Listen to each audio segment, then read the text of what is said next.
চলো আজকে আমরা বানাই পুরানপোলি।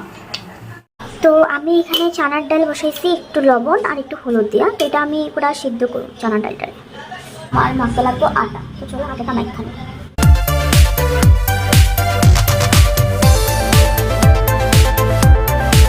তো আমার আটা মাখার দাম চানা সিদ্ধ, কারণ প্রেশার কুকারটা একটু নষ্ট আছে, তো আমি নর্মাল বাটিতে আমি সিদ্ধ করতে, প্রেশার কুকারে তোমরা করলে যাতে জলদি হয়ে যায়।